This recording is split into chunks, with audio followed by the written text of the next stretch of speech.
Senang banget kita hari ini bisa berkumpul bersama walaupun secara online. Tapi dimanapun Anda berada, saya tahu bahwa Tuhan juga ada bersama dengan kita. Dia menyertai kita dan selamanya kita miliknya Tuhan.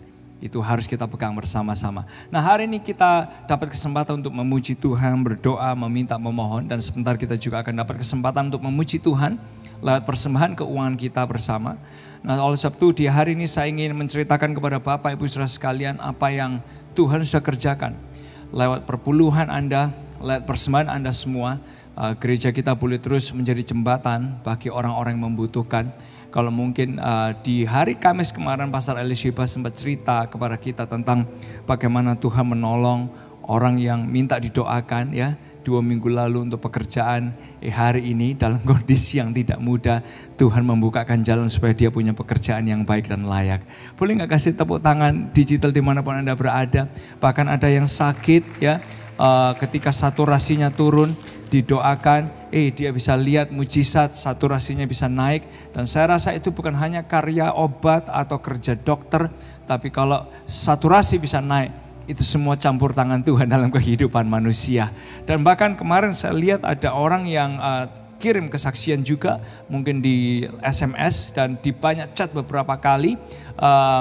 Ketika dia lagi berbaring 2 hari sebelumnya di rumah sakit, di malam worship and words, dia didoakan, besoknya ternyata dia diizinkan untuk pulang kembali ke rumahnya.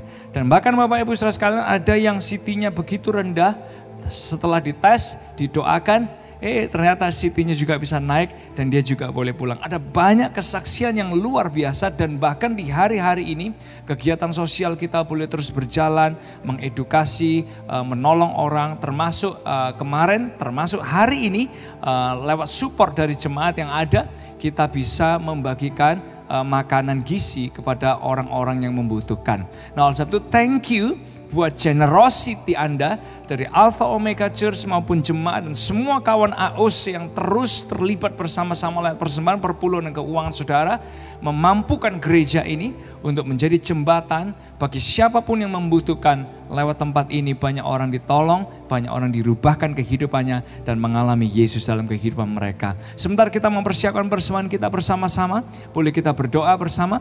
Bapak, terima kasih buat kesempatan yang luar biasa hari ini. Kami boleh berdoa, memuji, meminta, menyembah, memohon, menghormati dan mengagungkan Tuhan. Dan hari ini kami juga dapat kesempatan menghormati dan memuji Tuhan lewat persembahan keuangan kami. Kami tahu ya Tuhan, siapa kami kalau Tuhan masih mau pakai kami. Giving is not because God need the gifts. Giving is because we need to give. Karena kami tahu lewat memberi kami sedang dibangun, dibentuk menjadi serupa dengan Yesus. Dan terima kasih untuk AOC, tanah yang subur di mana setiap persembahan yang kami taburkan itu dimaksimalkan, dipakai untuk membangun kehidupan, menjembatani orang tidak sempurna dan berdosa, ngalamin Yesus dan ngalamin perubahan di dalam Engkau. Hari ini kami siap memberi dengan sukacita, dan semua yang siap memberi dengan sukacita sama-sama kita berkata, amin, amin. Bapak Ibu Saudara sekalian, di layar kita akan ada nomor account di mana Anda bisa transfer supaya Anda bisa memberikan persembahan perpuluhan, persembahan khusus Anda ke gereja lokal Anda, yaitu Alpha Omega Church. Kalau Anda dari gereja lain, kebetulan Anda join ibadah ini, jangan lupa untuk memberi di gereja lokal Anda. Tapi kalau Anda mau support pekerjaan Tuhan lewat AOC, Anda juga bisa memberi lewat nomor rekening yang ada. Thank you for your giving and God bless you.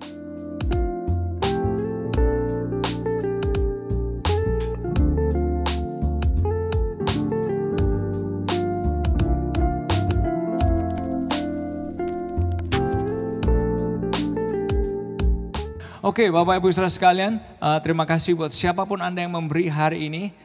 Sangat senang kita bisa bergerak bersama-sama. Nah, di minggu ini, tepatnya di bulan ini, kita akan masuk ke sebuah serial yang baru, Bapak Ibu Saudara sekalian. So saya ingin welcome siapapun Anda ya, yang Kristen maupun bukan Kristen, yang lagi tuning in atau lagi joining atau lagi menyaksikan acara ini dari kota manapun Anda berada, dari negara manapun Anda berada, thank you sudah ada di sini. Dan boleh nggak kasih tepuk tangan digital di kolom komentar di YouTube Anda masing-masing. Yes, sangat senang kita bisa beribadah bersama-sama. Dan tentunya thank you juga buat semua yang mempersiapkan ibadah online kita hari ini.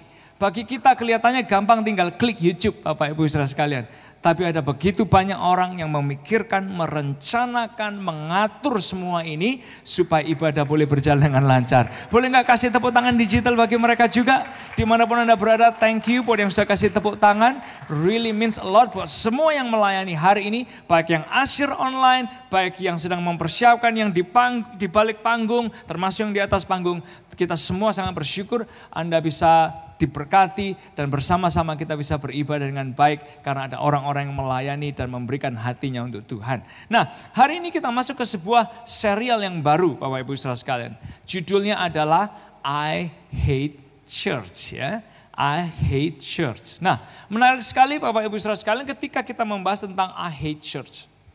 Pernah enggak ketemu sama orang yang benci banget sama gereja?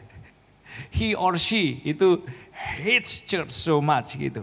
Ada yang lumayan hate, ada yang sangat hate, benci banget sama gereja, ada yang cuma ikut-ikutan tanpa tahu jelas alasannya kenapa dia benci gereja. Ya kan? Nah, menarik sekali. Gimana dengan Anda? Masih cinta gereja lokal Anda enggak? Ya kan? Atau kita dibenci banget sama gereja lokal kita. Nah, pembicaraan tentang gereja Bapak Ibu Saudara sekalian. Ada yang sangat positif, ada yang cukup positif, ya kan? Ada juga yang negatif atau bahkan sangat negatif. Tapi menarik sekali, Anda akan mendengar banyak alasan, banyak cerita, banyak pengalaman di sekitar kita tentang bagaimana gereja itu jadi begitu positif dampaknya. Buat seseorang, bagi suaminya, bagi istrinya, bagi anaknya, bagi orang tuanya, bagi generasinya.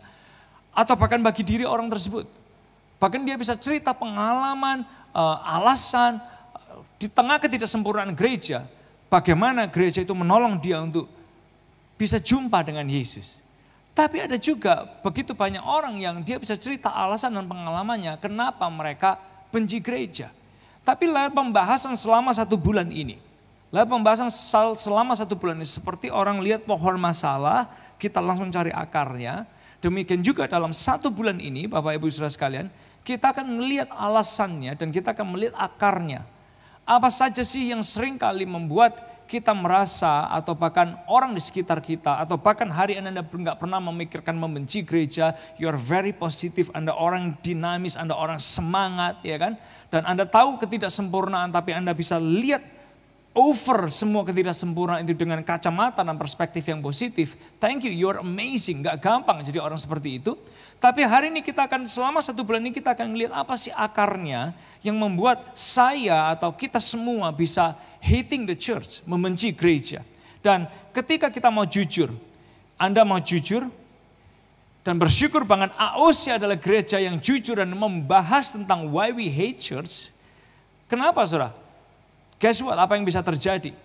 Kita semua akan jadi pribadi yang lebih baik, termasuk gereja akan jadi wadah yang lebih baik, komunitas yang lebih sehat lagi. Nah, sehingga Bapak Ibu Saudara sekalian, ini yang saya ingin jelaskan kepada kita semua. AOC itu tidak pernah terintimidasi atau tidak pernah takut untuk membicarakan kelemahan dan kekurangan kita. Sebagai gereja kita nggak takut untuk membahas, kita nggak anti membahas kekurangan dan kelemahan kita. In fact ketika banyak orang suka dibuai ya, dengan superioritas tokoh agama atau pendeta atau nama sebuah gereja. Di AOC justru kita memilih untuk menunjukkan kelemahan, kekurangan, apa adanya seorang pendeta termasuk gereja lokal. Kenapa ini penting? Tujuannya adalah supaya semakin berkurang orang yang membenci gereja. Dan bahkan Bapak Ibu Saudara sekalian, semakin berkurang orang yang kecewa terhadap satu sama lain. Dan Anda juga akan melihat ternyata ketika kita bisa real dan bahkan bisa jujur terhadap satu sama lain sebagai gereja, terhadap sebagai orang percaya, menariknya kita semua akan melihat realitas hidup menjadi murid Yesus di gereja lokal dan bagaimana bertumbuh di gereja lokal, bertumbuh menjadi seperti Yesus, itu penuh dengan tantangannya.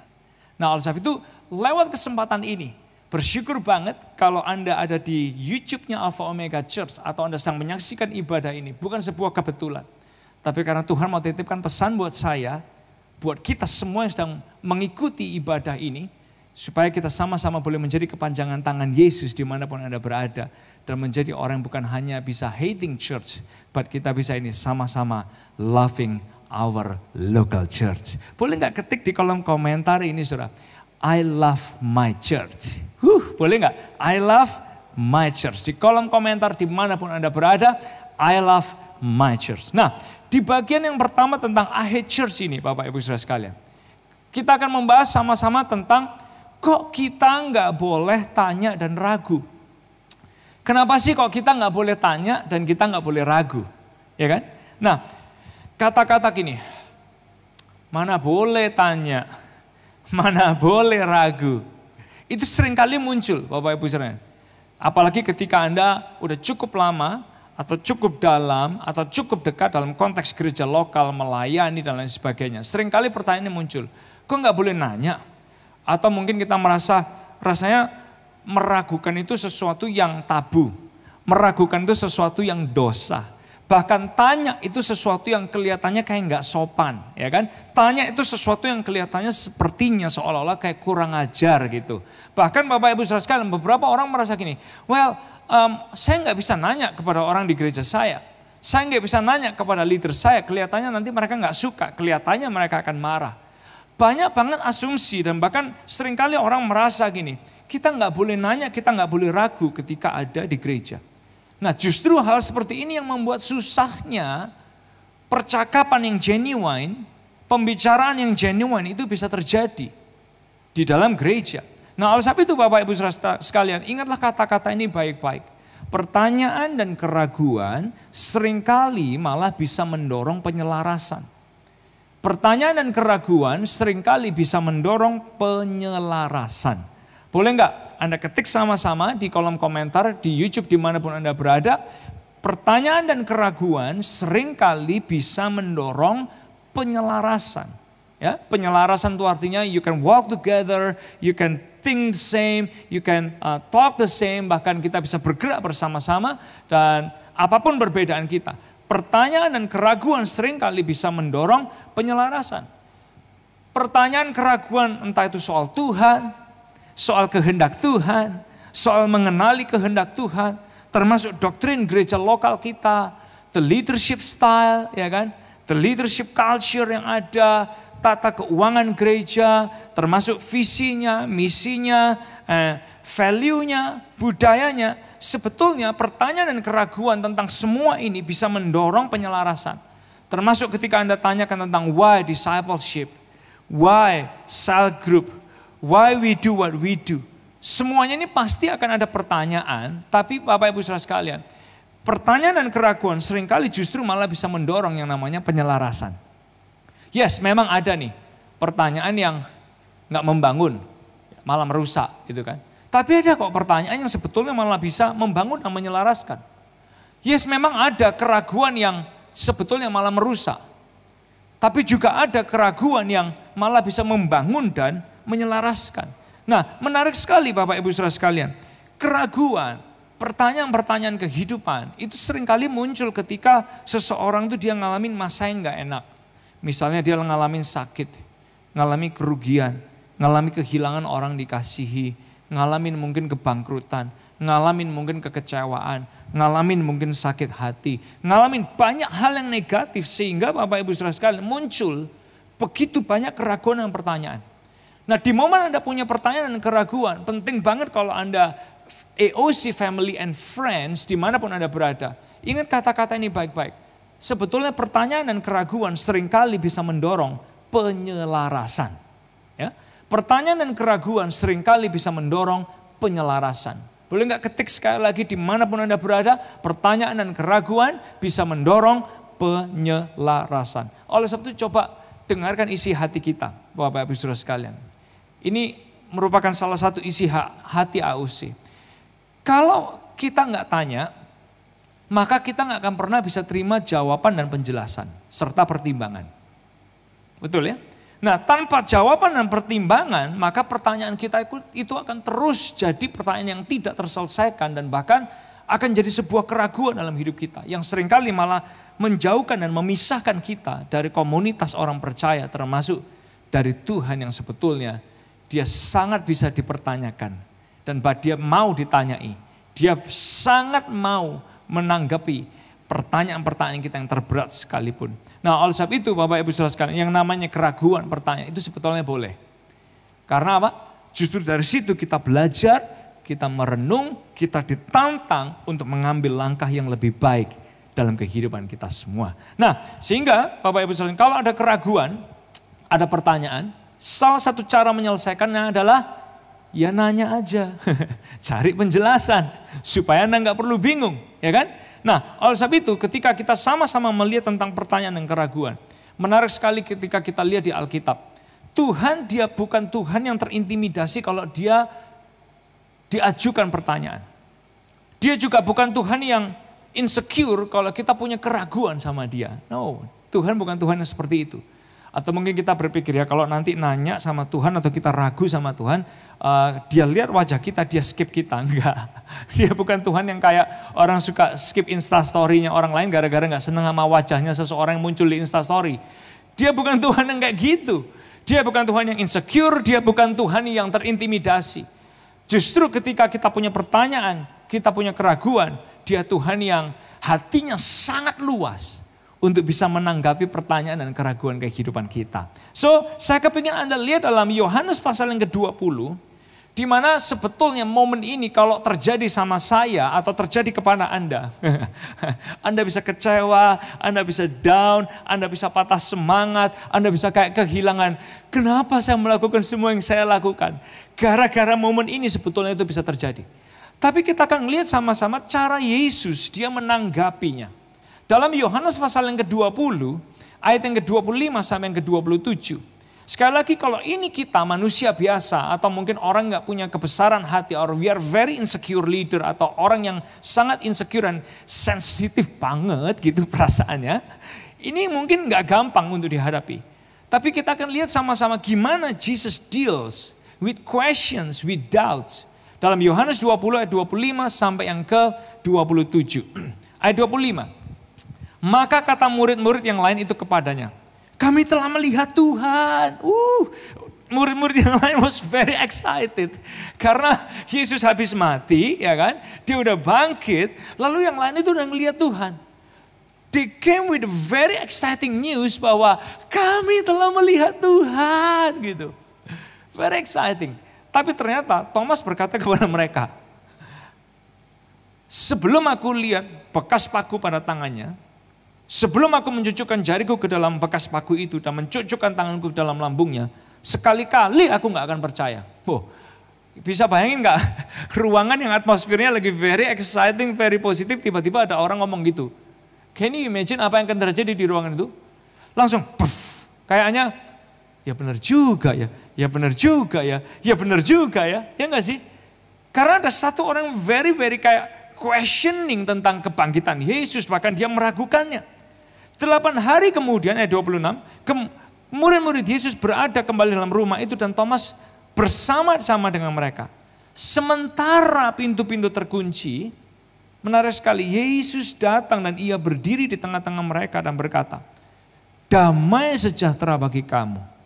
See, when you have questions and when you have doubt, sekali lagi Tuhan kepingin sebetulnya gak ada kekacauan di hati kita, kebingungan, tapi dia mau peace itu ada di hati kita. Kemudian ia berkata kepada Thomas, taruhlah jarimu di sini dan lihatlah tanganku. Ulurkanlah tanganmu dan cucukkan ke dalam lambungku dan jangan engkau tidak percaya lagi, melainkan percayalah. Cerita ini cerita yang terkenal banget. Murid Yesus yang dikenal sangat meragukan dan punya banyak pertanyaan yang tidak pernah tersampaikan adalah Thomas ini. Ketika Yesus dia ditangkap, dia salah satu murid yang ikut lari. Bahkan dia lupakan semua pengajaran Yesus, bahkan malah dia ragukan sebetulnya siapa Yesus bagi dirinya. Nah, menarik sekali, bukankah Thomas itu juga dipilih? Yes. Bukankah Thomas juga diajar oleh Yesus, one of the greatest teacher in the world? Yes. Bukankah Thomas sudah pernah lihat mujizat? Yes. Lah, bukannya dia sudah pernah lihat mujizat yang Yesus lakukan lebih dari 1 kali? Yes. Loh, bukannya dia ini termasuk dalam 12 murid Yesus? Yes. But somehow kelihatannya, walaupun dalam 12 murid Yesus, dia tetap punya keraguan dan dia punya pertanyaan yang tidak tersampaikan. Dan kelihatan dari cara dia merespon sebuah situasi. Sebuah situasi yang Yesus sudah pernah jauh-jauh hari kasih tahu. Ini akan terjadi, ini akan terjadi, ini akan terjadi. Tapi sama dia tetap gak percaya. Dan dalam pembacaan ini membuat saya merenungkan tentang siapa kita sebetulnya manusia ini. Kalau kita ngelihat Thomas, dia ini orang gak beres banget ya. Kemungkinan juga ini mengingatkan kepada kita semua tentang apa sih kita manusia ini. Setelah lihat mujizat, doa dijawab, permintaan dikasih, keinginan dan kehendak diberikan sama Tuhan. Tetap kok kita ini manusia ya manusia. Saudara mau tahu kenyataannya tentang manusia? Di Alkitab Anda akan lihat begitu banyak kenyataan tentang manusia ini. Termasuk kita hari ini. Kristen lama, Kristen baru, yang siapapun kita. Ini loh kenyataan manusia. Manusia itu sebetulnya sama Tuhan itu bobrok dan jahat. Itu manusia. Manusia itu sebetulnya dalam berhubungan dengan Tuhan itu selalu transaksional. Gak pernah pure sebetulnya. It's what you can give, what you can do to me. Daripada apa yang kita bisa lakukan buat Tuhan. Ini loh kebiasaan manusia. Udah lihat mujizat, udah pernah tahu mujizat, udah ngerti. Tetap ini manusia. Manusia cenderung lupa kebaikan Tuhan dan mudah menjadi sinis serta menyalahkan. Ini manusia. Manusia cenderung abai dan lalai tentang jalan Tuhan dan ketetapan Tuhan. Inilah kenyataan kita. Manusia selalu bergumul dengan kesombongan, iri hati dan membandingkan diri. Inilah manusia. Manusia cenderung takluk kepada godaan, harta, tahta, kuasa dan bahkan prestis or martabat. Nah sehingga kalau kita lihat realitas manusia dari cerita Thomas ini, encountering dengan Yesus, perhatikan ini, menunjukkan kepada kita bahwa sebetulnya kita manusia ini punya kebutuhan.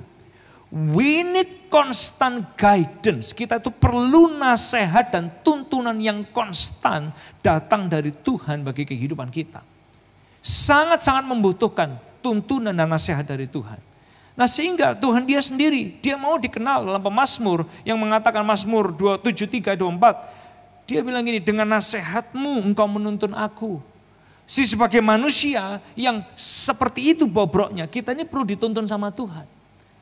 Sehingga dalam Yesaya, Tuhan bukan hanya disebut Raja Damai, Bapa yang kekal, tapi dia juga disebut sebagai penasehat yang ajaib. Amsal 8 ayat yang ke-14 mengingatkan, Tuhan dia mengingatkan kepada kita, nasihat dan suara hikmat adalah milikku. Aku memiliki pengertian, aku memiliki kekuatan. Sehingga kalau Tuhan Yesus dia ditanyain, lalu ada di antara kita yang ragu, dia kepingin sekali meresponi kita dengan respon yang baik bagi kehidupan kita. Karena yang dia ingin lakukan dalam kehidupan kita, siapapun kita yang punya pertanyaan sedikit, pertanyaan banyak, keraguan besar, keraguan kecil. Dia kepingin menjadikan kita makin hari makin serupa dengan Yesus. Come on, yang setuju boleh katakan yes. Anda boleh ketik yes dimanapun Anda sedang menyaksikan ibadah hari ini. Yang dia mau adalah kita makin hari makin serupa dengan Yesus.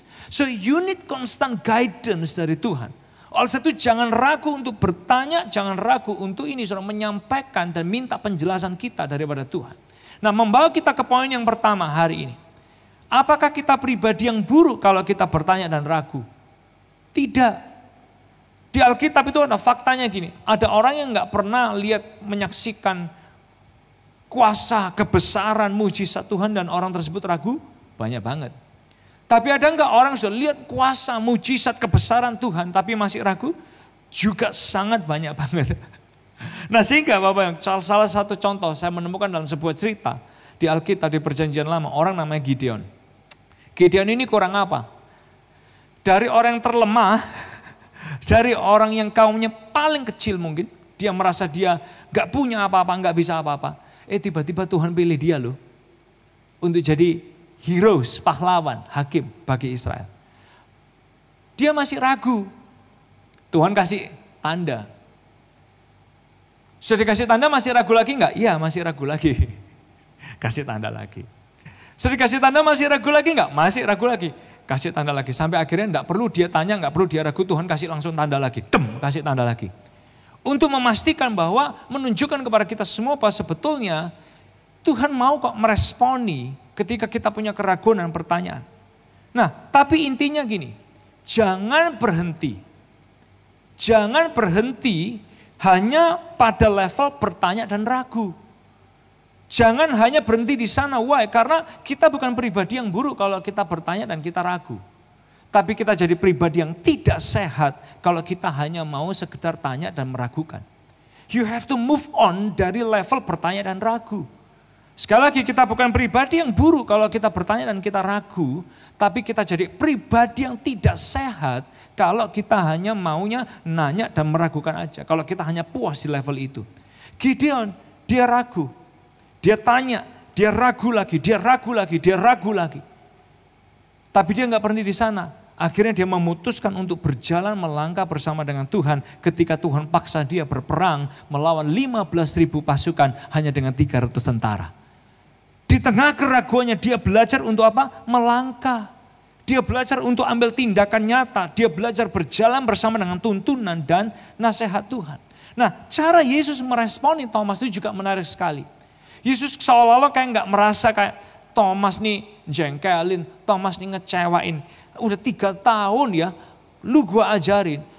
Bayar uang sekolah juga enggak, makan juga ikut. Ya ampun nih orang masih ngeraguin dan mempertanyakan. Tapi Yesus gak kayak gitu, justru Yesus bilang gini, ini nih. Masukkan tanganmu di tanganku. Cucukkan tanganmu di lambungku. Mulai hari ini percaya aja udah. Itu yang Yesus ajarkan. Oleh sebab itu apakah kita buruk kalau kita bertanya dan ragu? Enggak. Tapi kita enggak boleh hanya puas dengan bertanya dan ragu. You have to be in a different level. Melangkah dan ambil langkah bersama dengan Yesus. Nah oleh sebab itu 1 Korintus 14 ayat 33 Paulus dia pernah menjelaskan. Tuhan itu tidak menghendaki kekacauan. Tapi dia mau damai sejahtera. Kalau Anda punya pertanyaan, Anda punya keraguan yang tidak Anda sampaikan. Justru itu seringkali membuat hati kita jadi kacau ya. Istilah orang Kristen. Saya nggak tahu istilah ini muncul dari mana. Hati saya nggak damai sejahtera. You have questions, just ask. Nggak usah main drama, hati saya nggak damai sejahtera. Kalau kamu punya keraguan, minta penjelasan. Bukan main katanya hati saya nggak damai sejahtera. Itu salah loh ya. Lain kali nanti ada orang Kristen ngomong gitu, ingat ayat ini. Tuhan tidak mau menghendaki kekacauan tapi damai sejahtera. Kalau hati Anda kacau, ask, tanya. Kalau hati Anda kacau, minta penjelasan. Karena apa? Tuhan menghendaki hati kita itu punya damai sejahtera. Nah sehingga Bapak Ibu Saudara sekalian, setiap kita perlu ingat kata-kata ini baik-baik. Pertanyaan dan keraguan seringkali bisa mendorong penyelarasan.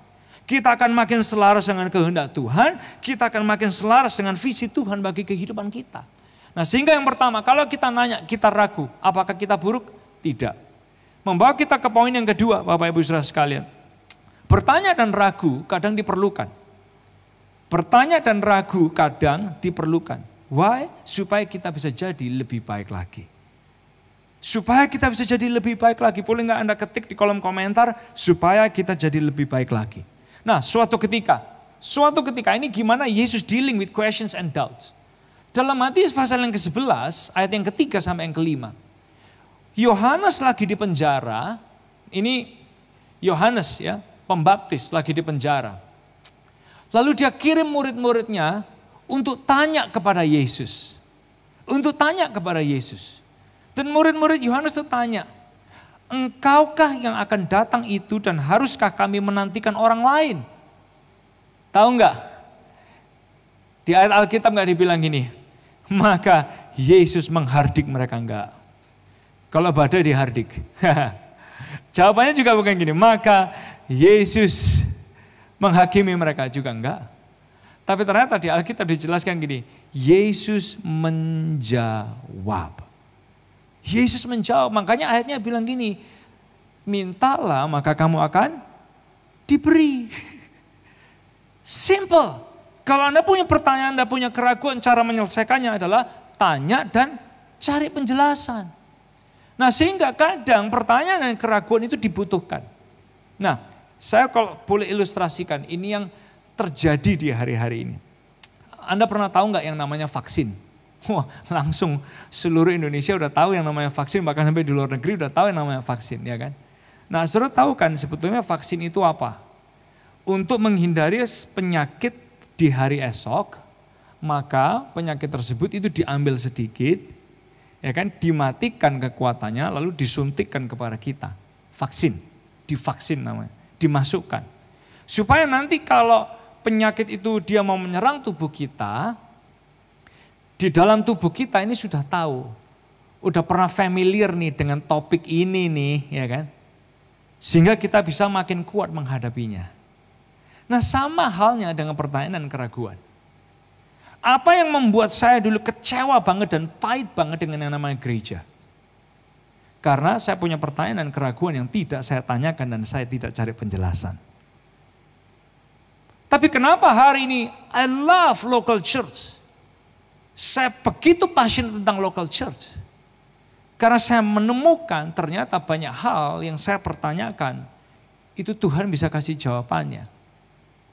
Dan gereja lokal juga bisa menyediakan jawabannya bagi saya. Nah, oleh sebab itu Bapak Ibu Saudara sekalian, kita semua perlu sadar ternyata yang namanya keraguan dan pertanyaan itu kadang hanya kayak vaksin yang perlu ada sedikit dalam diri kita. And then when the big problem comes, kita sudah bisa nanggepin karena apa? Saya udah pernah tahu kok itu. Ya kan? Nah, sehingga pertanyaan itu enggak dosa. Yang dosa kalau pertanyaannya tidak kita selesaikan. Keraguannya bukan dosa. Yang dosa itu kalau keraguan kita biarkan. Ini yang menjadi dosa. Karena apa Bapak Ibu Saudara sekalian? Membuat kita akhirnya benci satu sama lain, benci gereja lokal, hati kita diisi dengan hatred, lalu kita mulai benci kepada Tuhan, dan berbagai macam hal negatif lainnya. Nah, oleh sebab itu, kita perlu punya pertanyaan, kita perlu punya keraguan. Itu kadang diperlukan. Tapi kita perlu move on untuk belajar sama-sama melihat Tuhan bisa pakai pertanyaan dan keraguan ini supaya suatu hari nanti kalau ada masalah besar datang Anda tahu Anda tidak tergoyahkan. Bahkan Anda bisa tolong orang lain yang punya pertanyaan dan keraguan. Anda bisa tolong mereka jadi lebih kuat di dalam nama Yesus. Come on, boleh kasih tepuk tangan yang luar biasa bagi Yesus kita dimanapun Anda berada. Nah, yang ketiga Bapak Ibu Saudara sekalian. Yang ketiga, poin yang terakhir adalah gini. Keraguan dan pertanyaan tidak terselesaikan bisa menjauhkan kita dari Kristus dan komunitas orang percaya. Sekali lagi ya, keraguan dan pertanyaan tidak terselesaikan bisa menjauhkan kita dari Kristus dan komunitas orang percaya. Di Alkitab ada cerita orang namanya Saul. Bisa bayangin gak Saul itu istimewanya ya? Dia dikasih tahu gini, Saul, tahu gak tinggimu itu lebih tinggi dari rata-rata orang Israel. Jadi he is one of the tallest men in Israel. Bukan cuma itu, dia gagah katanya. Bukan cuma itu, ini pertama kali Israel punya raja, dia dipilih jadi raja. Bukankah itu sebuah hak istimewa? Tapi ternyata Bapak Ibu Saudara sekalian, ketika kita udah dalam kondisi tertinggi, terbaik, teristimewa dan lain sebagainya, semua orang butuh tetap untuk tanya. Yang namanya Saul ini, karena dia udah istimewa, udah mungkin terbaik, tertinggi, ya kan, udah jadi raja, jadi nggak kepingin tanya. Kalau tanya nanti malu, kalau tanya nanti gengsi, kalau tanya nanti berbagai macam alasan. Sampai dia nggak tanya lagi kepada Tuhan dalam mengambil keputusan. Dan kalau tanya pun dijawab, nggak digubris, mau jalan seenaknya sendiri. Dari situlah pertanyaan dan keraguan bisa menjatuhkan seseorang. When you ask, punya hati yang lebar, yang besar, yang rendah hati untuk apa? Terima penjelasan. Tapi Saul dia enggak. Justru karena dia enggak tanya lagi, keraguannya tidak diselesaikan, dia bikin dirinya dan seluruh Israel berdosa. Penting banget untuk diingat, keraguan dan pertanyaan tidak terselesaikan bisa menjauhkan kita dari Kristus dan komunitas orang percaya. Hari ini Tuhan bisa angkat kita. Dia bisa kasih mujizat kok. Dia bisa kasih pemulihan. Dia bisa kasih berkat. Tapi jangan tinggalkan hati yang rendah hati untuk selalu tanya sama Tuhan. Bapak Ibu Saudara sekalian, Gideon Dari orang yang paling kecil, penakut, insecure, gak merasa bisa apa-apa. Dibuat sama Tuhan jadi orang paling ditakuti waktu itu. Tapi di momen ketika dia ditakuti, kalau ada pertanyaan dia udah malu, gengsi, gak enak, gak mau nanya lagi. Justru di tengah kondisi prime-nya dia ajak orang Israel kumpulin emas, bikin baju efod, mulai lagi nyembah berhala. Dia dan seluruh Israel dosa di hadapan Tuhan. Why? Karena keraguan dan pertanyaan yang tidak terselesaikan bisa menjauhkan kita dari Kristus dan dari komunitas orang percaya. Bapak Ibu saudara sekalian, oleh sebab itu caranya adalah apa nih? Roma 10 ayat yang ke-17 yang ngingetin. Iman itu timbul dari pendengaran. Dan pendengaran oleh firman Kristus. Selalu buka telinga kita untuk terima penjelasan dari leaders, dari orang punya iman, dari orang lebih kuat, dari orang lebih dewasa. Bahkan dari ini, orang-orang percaya di sekitar kita. Kenapa di AOC Bapak Ibu Saudara, solusi yang kita punya untuk setiap pertanyaan dan keraguan? Kita punya komsel. Di komsel Anda bisa merenung, Anda bisa bertanya, Anda bisa membahas, Anda bisa cerita, Anda bisa ngobrolin pertanyaan dan keraguan kita. Anda study, Anda growing bersama-sama di kelompok sel. Bahkan kalau Anda ada di kelas BL, VL, Beginning Life, Victorious Life, Glorious Life, Leadership Life, selalu dibuka kesempatan untuk tanya, question, ask, bertanyalah supaya apa? We can grow together. Oleh sebab itu di AOC kita nggak anti untuk ditanyain. Dari awal kita kepingin membangun gereja yang menunjukkan kelemahan dan kekurangan kita. Why? So you can ask. Supaya Anda bisa tanya. Sementara orang suka dibuai dengan superioritas hamba Tuhan, tokoh agama, nama sebuah gereja. Kita gak kepingin orang diperlakukan seperti itu. Tapi kita kepingin setiap anak Tuhan itu bisa tanya, bisa meragukan. Supaya pertanyaan dan keraguan mereka bisa dijawab. Nah oleh sebab itu ini doa saya dan doa kita semua tim Gembala AOC. Dan ini doa semua leaders yang ada. Kalau AOC ini adalah kepanjangan tangan Tuhan. Kalau AOC ini kepanjangan tangan Tuhan bagi banyak orang. Dan hari ini kita tahu, kita sadar, kita percaya. Kita diberkati Tuhan untuk jadi kepanjangan tangan orang. Baik di Indonesia maupun di bangsa-bangsa. Kalau AOC adalah kepanjangan tangan Tuhan. Tuhan yang kita sembah adalah Tuhan yang tidak terintimidasi dengan pertanyaan dan keraguan. Ayo jadi gereja. Ayo jadi leaders, ayo jadi pemimpin kelompok sel, ayo jadi jemaat, ayo jadi AOC friends yang kalau orang lain tanya dan meragukan Tuhan, Anda tidak terintimidasi oleh mereka. Tapi justru ketika kita punya pengalaman mempertanyakan Tuhan, mempertanyakan gereja, ragu dengan Tuhan, ragu dengan gereja, ragu dengan sesama. After you overcome semua itu, jadi berkat buat orang lain. Tolong orang lain yang ragu, tolong orang lain yang punya pertanyaan. Tolong orang lain yang sakit hati. Karena Bapak Ibu saudara sekalian, disinilah kita harus berada. Kata eklesia di hari-hari ini sedang ditantang, sedang di-challenge. Tahu nggak Anda? Eklesia bukan hanya gedung bangunannya. Tapi eklesia itu adalah kumpulan orang percaya yang dipanggil keluar bersama-sama. Artinya kumpulan orang percaya yang punya value yang sama. Budaya yang sama, visi yang sama, misi yang sama. And together kita keluar, tolongin orang-orang yang ada di sekitar kita. Dengan visi, misi, culture, dan values yang sama. Nah oleh sebab itu, ayo sama-sama jadi kepanjangan tangan Yesus. Kalau Yesus dia gak terintimidasi, ditanyain dan diragukan. Semua jemaat, semua kawan AOC, jangan takut untuk tanya dan minta penjelasan keraguan Anda. Tapi kalau Anda udah overcome, tolongilah orang lain yang punya pertanyaan. Orang lain yang lagi ragu. Karena lewat kehidupan kita semua, saya percaya Tuhan akan pakai gereja ini. Amen. Gereja yang jujur, yang mau terbuka apa adanya. Tuhan akan pakai kita tolongin orang lain. Sembuh dari pahit mereka. Sembuh dari sakit hati mereka. Bangkit dari keterpurukan iman mereka. Nama Yesus dipermuliakan. Lewat kita semua, keluarga besar Alpha Omega Church dan semua kawan Alpha Omega Church yang ada. Tuhan akan pakai kita sama-sama. Boleh kasih tepuk tangan yang luar biasa bagi Yesus kita dimanapun Anda berada. Boleh pejamkan mata kita, tadakan kedua tangan kita.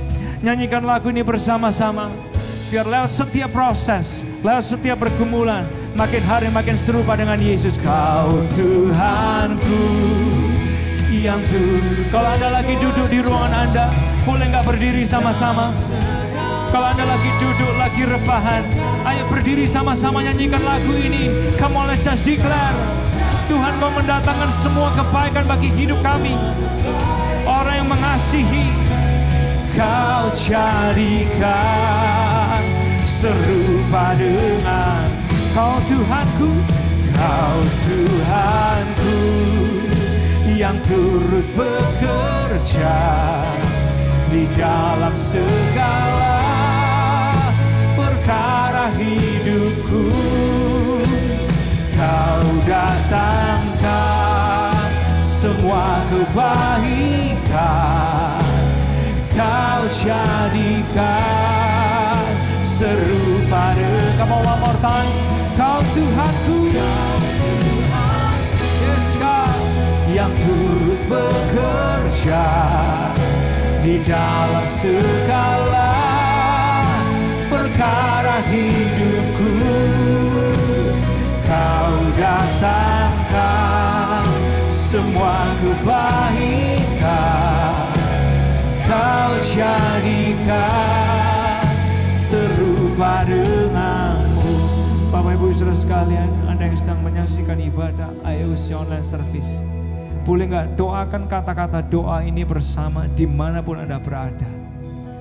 Saya mengajak Anda memejamkan mata, ikuti doa saya bersama-sama, keluarkan dengan audible voice Anda masing-masing dimanapun Anda berada. 2, 3. Tuhan Yesus, Tuhan Yesus, aku bawa hidupku kepada Tuhan yang punya semua jawaban, semua penjelasan bagi hidupku. Kalau hari ini aku punya pertanyaan dan punya keraguan, buatlah saya tidak takut, tidak malu, tidak minder untuk bertanya.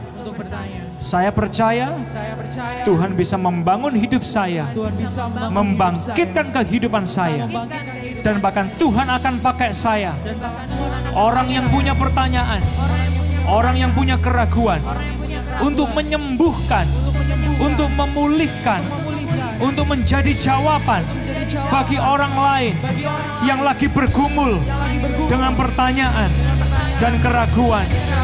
Hari ini aku bawa hidupku ke dalam tangan Tuhan. Pakai aku menjadi kepanjangan tangan Yesus bagi orang di sekitarku. Di dalam nama Yesus. Come on, tepuk tangan yang luar biasa sekali lagi bagi Yesus kita. Anda yang mendoakan kata-kata ini di rumah Anda masing-masing, God is gonna use you. Tuhan akan sembuhkan, Tuhan akan bangkitkan, Tuhan pakai kita lebih dahsyat bagi kemuliaan namanya. Come on, sing together. Kau Tuhanku yang turut bekerja di dalam segala perkara hidupku. Kau datangkan semua kebaikan, Kau jadikan serupa denganmu. Tepuk tangan yang luar biasa sekali lagi bagi Yesus kita. Oh, we praise you Lord, we praise you God. Bapak, terima kasih buat hari yang powerful, hari yang luar biasa. Engkau ada di sini bagi kami. Engkau berbicara, Engkau mengajar, Engkau membangun kehidupan kami ya Tuhan. Terima kasih ya Bapak, terima kasih ya Tuhan. Buat minggu pertama kami boleh membahas tentang I Hate Church. Ketika kami merasa kami gak bisa tanya, kami gak boleh ragu. Kami bersyukur kalau ada wadah, ada komunitas lewat AOC, di mana kami boleh tanya, kami boleh menyampaikan keraguan kami. Dan Tuhan ada bersama dengan komunitas ini untuk membangun kami semua. Supaya kalau ada orang di luar sana yang masih bertanya dan meragukan, inilah kami komunitas orang percaya ini yang menjadi kepanjangan tangan Yesus, menjadi jawaban bagi mereka.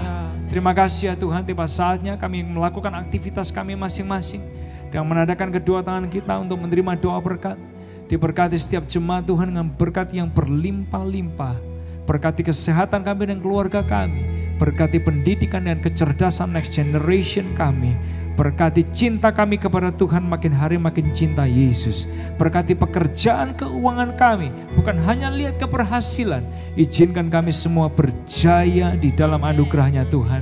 Berkati hati kami supaya kami punya hati seluas samudra. Berkati kami dengan hikmat, kreativitas, kebijaksanaan yang berlimpah-limpah untuk menang bersama dengan Tuhan dalam hidup sehari-hari kami. Bapa, Engkau melihat semua kami yang bawa persembahan perpuluhan, persembahan khusus ke rumah Tuhan.